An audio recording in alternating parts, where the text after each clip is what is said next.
to the Brave and Her podcast, where we inspire, empower, and motivate by sharing our stories of bravery.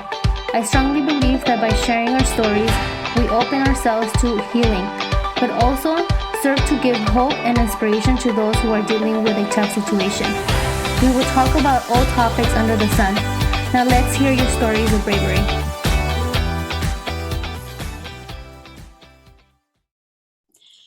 Hey girl, thank you for being here today.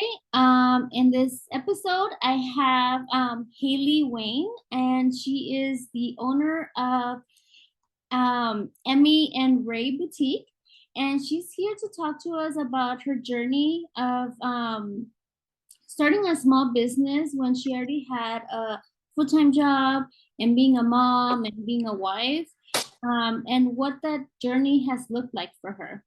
Hi, Halee. How are you? Hi, how are you? Thank you for having me.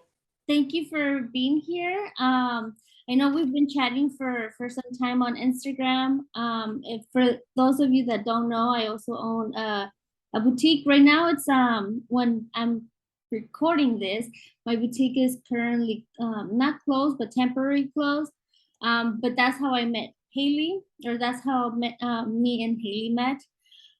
Anyway, so let's just start by introducing yourself. Do you want to share with us a little bit of who you are and what your interests are? And then we'll have you share your journey. Perfect. Yeah. So my name is Halee Wayne, and I live in the suburbs of Minneapolis, Minnesota. So a long ways from you. Yes. But I met you through the Boutique Hub, which has been a great resource. And so glad to be here. But my husband and I have two kids, a 6-year-old boy and a 4-year-old girl. So they keep us busy. We don't have a ton of extra time, but we do like to spend our summers at the lake and just relaxing and hanging out with family and friends. But so I started Emmy and Rae, an online women's clothing and accessories boutique, focusing just on empowering women in feeling confident in their clothing. Basically kind of started in the beginning of COVID. So like March, would you say March 2020? Yeah, it was probably about January, after about a year in. So it was, I had been working from home for a while, and I was kind of like, okay, I need to do something that sparks my creativity. So my day job is in insurance, which is great. Everybody needs it, but I needed something a little bit more creative as a hobby. So what I would do daily is kind of take a lunch walk and listen to podcasts. And I listened to this podcast, basically a well-known boutique owner, and she's crushing it today still. But she has an online boutique, and she just basically inspired me to start my own boutique. I've always loved fashion and shopping and new trends and things like that. So kind of wanted to focus on that a little bit, but try to incorporate it into my already busy daily life. And I didn't know how you even go about starting a boutique. Basically just was like, oh, she did it, I could probably figure it out. So from there, I just started researching, watching YouTube videos, Instagram, basically all the things online, reached out to other people to kind of learn about what they do, and just started with creating my own LLC. I feel like a lot of people during the pandemic started something like to use their creative side, right? Because we were all like kind of stuck at home for a long time. Yeah. So I know you already said a little bit of why you started the boutique or your boutique, but do you have what's your why? Like, is it your family, or did you want to set an example for others, or do you have more of what you said is it's great because that's your dream, right? You always wanted to open a boutique, but what is like your why? Yeah, that's a great question. So I am always a always have been a busybody. I'm always involved in things. Um, and starting new projects, new ideas. My husband gives me a hard time because he's like, oh, what now?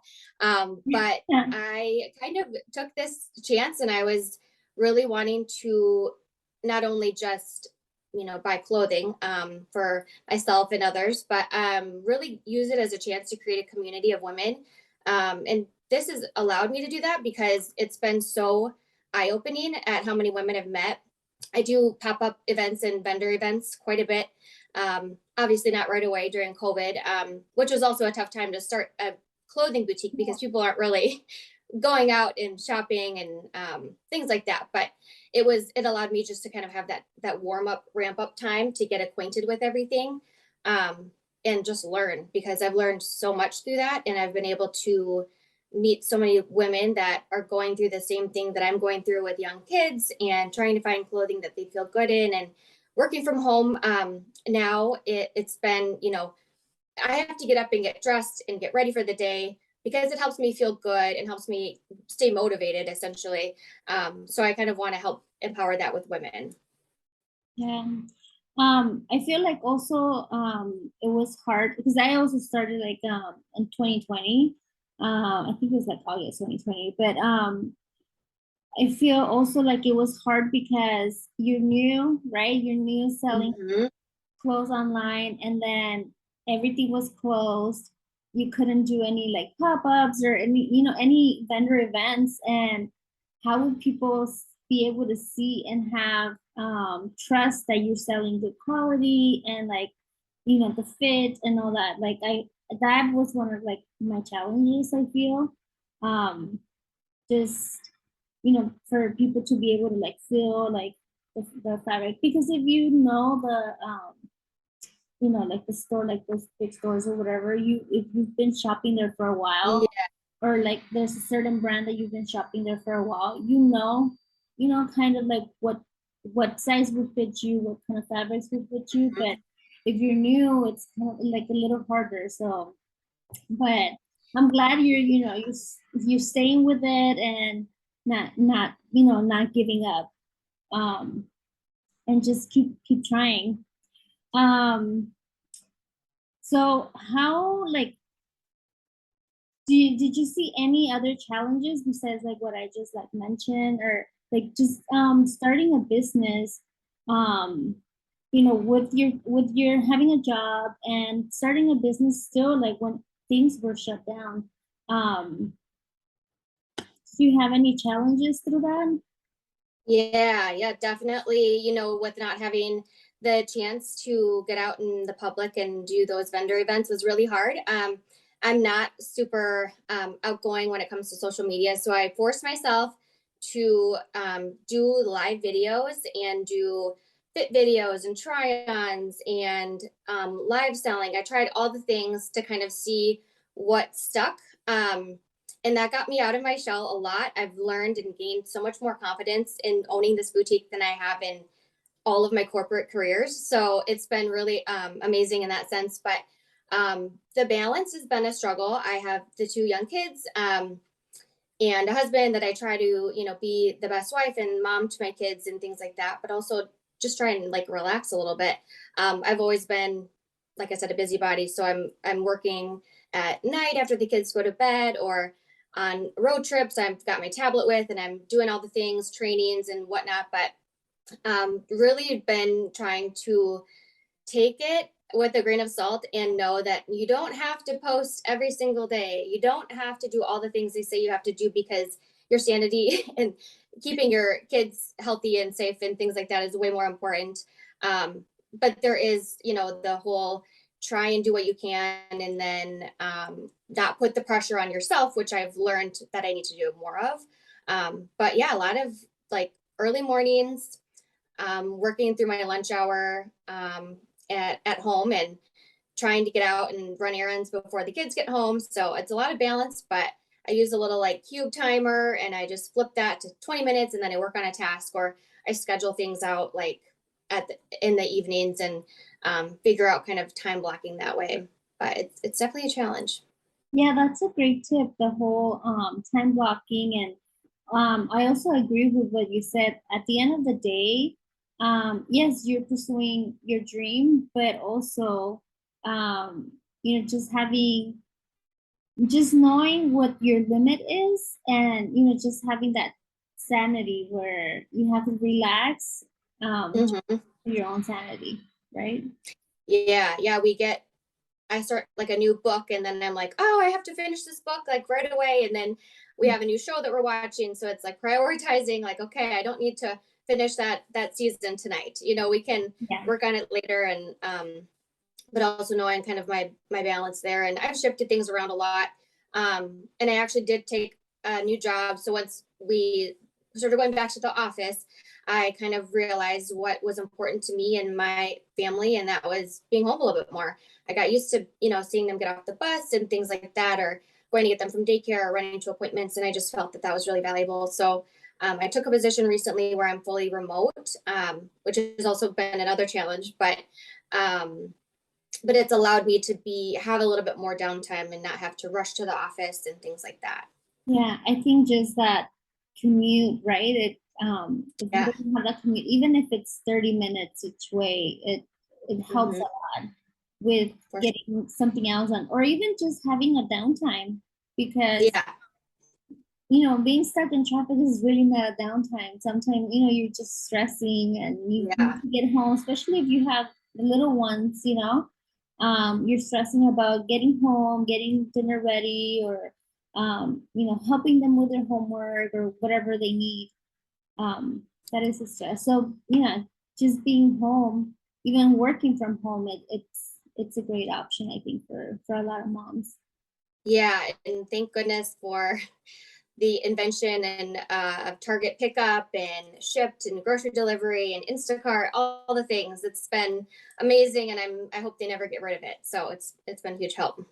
Yeah, so that's actually one of my other questions on how do, like, you just said, you just talk about a little bit of how you juggle, but are there any other tips that you've learned along the way, um to manage your time better, or, because you have a full-time job, you're a wife, you're a mom to two little ones that still require a lot of your attention.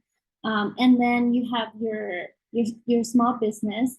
That's a lot. Even with just having a full-time job and being married and having two kids, that's a lot. And add a small business that requires a lot.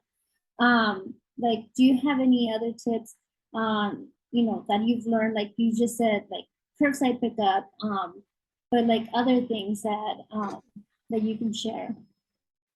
Yeah, I think a lot of that is figuring out the priorities. So usually on Sundays, I try to meal plan as much as I can. My husband has such a great support system, so he helps out a lot with the kids and with meals and things like that. He's a great cook, so that helps a lot. Having a really good support system with our families and friends, when we need a weekend off with the kids, we can lean on them to kind of take the kids for a little bit.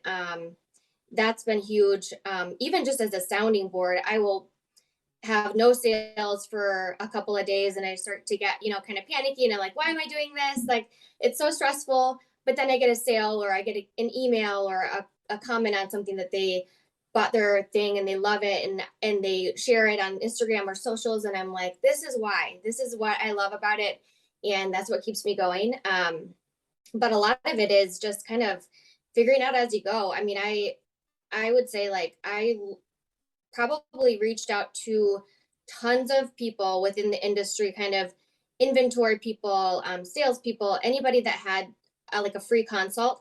I was like, hey, could I just grab like 15 minutes of your time? I'd love to bounce some ideas off of you and things like that. So any freebies that you can get your hands on, people are always willing to talk about their experiences and share things that they've learned. So I feel like that's been a huge help. And if they say no, then they say no, but at least you tried. Yeah, and I mean, the worst thing they can say is no, right? And then you Yeah. move on, and there's plenty of people that would be, willing to share their advice if they've been in the industry, and whatever industry, share that advice with you. Yeah. Yep. And then, like, another, tool that you mentioned, the boutique hub. I think Yes, that one's a great tool for small businesses, but mainly for boutique owners. for sure. Yeah, I didn't sign up right away because I thought, well, there's so many resources online, but it is way more than that. It's so beneficial. Like I've met so many amazing women just through the boutique hub. And I go on to their Facebook page every day and learn something new about someone has a question that I didn't know, or I'll write a comment that somebody else didn't know something about. So it's such a two-way street, and they really strive on do what you do best and hire out the rest. So I will say one other thing that I went through a bout of was cleaning my house. My kids are little. I was super stressed out with trying to maintain a clean home, going into the office. So I did have a cleaner for a little while, and it's like, we don't have a lot of extra money for that stuff, but if it's going to keep me a little bit more sane, I think I can put that money into that for that reason. So things that you can hire out, um, also like the grocery delivery, things of that nature, just getting anything delivered instead of going to the store, just super helpful time savers. Yeah. And I think especially too with having little ones, they don't stay that little for very long. So Yeah, yeah, and maybe money's tight, but let's say $100 that you spent on paying someone to come clean your house. I'd rather spend that than not spend quality time with the for kids. sure. Yeah. Yep, it's like Saturday mornings we get to go do something, and instead of spending that time cleaning or after school and work when we're all tired and hungry and ready for dinner and things like that. Because I feel like once they get a little older, like maybe like middle school age, like they can help you clean, and that could be like a family, Yeah, family activity. Like, okay, let's all clean so we can all go and enjoy the day or something. But there's yeah, and then like, it's I would say it's just a good learning thing for them too. Having those responsibilities is super helpful. So I've been trying to incorporate that a little bit. I'm just trying to find the right things for them at this age to help out with. But some days they're better at it than others, just like we all are.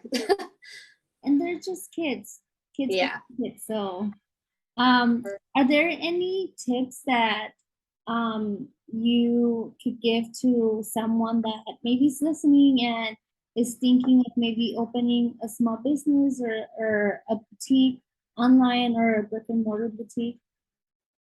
Yeah, I think, I go back and forth with this all the time because I think, well, how are they gonna want to choose me and shop with me when there's all these other stores and Shein and, Amazon. But a lot of things are customer service and being personable and open and communicative with everybody, and just sharing real life tips and who you really are, I think is helpful. I know in the boutique hub they talk about, like, if you go down, I love this example because I love wine. But if you go down the wine aisle at a store, there's how many different brands, and there's how many different brands of bread, things like that.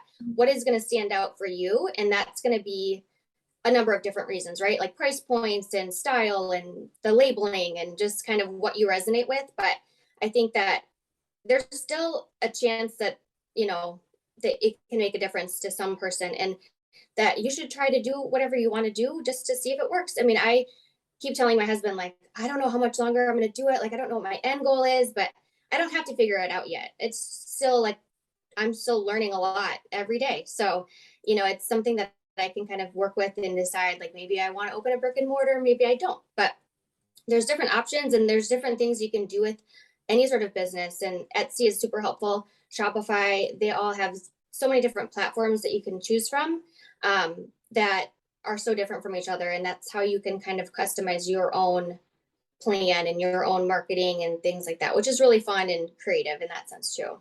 Yeah. Yeah, that's a great advice about that about the wine thing. Like, or I know Ashley also that says a lot of like the bread, right? Like if you Yeah. go to the bread aisle, like there's so many breads, and there's room for everyone. Yeah. Um, is there a word, Bible verse, song, poem, quote, anything that keeps you going when you just want to give up? I was trying to, I I don't have a specific word or anything that I lean on, but if you go to my Pinterest page, I have so many quotes that I've saved under my inspiration tab. So I go there a lot, and I just keep reminding myself of these little words and wisdom pieces that they have on there, because it is seriously like a day by day struggle to just, some days are good days, some days are bad days. So you just kind of have to keep reminding. My main why is the women that I meet and that I can help out. And so that's been so rewarding to me that I keep reminding myself of that. And essentially, just if I get an email or a comment on social, it just brightens my whole day, because I know how, it's helping somebody else in that sense. So I don't really have a one specific word or anything, but it just it ebbs and flows for sure. Yeah, that's good. That's really good. Like, just seeing the impact you're doing, that's what keeps you going. Yeah, and it's fun too. So before we finish, do you want to share where we can find you, follow your journey, your website, your Instagram? Yeah, so I'm on Instagram, Facebook, Pinterest, TikTok, and my handle is at shop Emmy and Rae, EMIANDRAE, and I am on my website is www.emmyandrae.com. And from there, if you have any questions or want to know the fit or sizing of anything or fabric, or even just starting a boutique or anything, I'm totally an open book. I'd love to chat, and I've been willing to work with many people that are in the same boat, because it's so hard to know. So even just getting to say hi, for sure, just send me a message. And I'll have all her information in the description box. So go and give her a follow, go check out her website, and support her. Thank you, Halee, for Thank you. sharing your journey. Yes, thank you so much. I'll see you ladies in the next episode. Thank you so much for listening. I hope this episode inspired you. If you like this podcast, please share on social media and tag me on Instagram at @TheBraveandHer. I would love to hear your stories of bravery.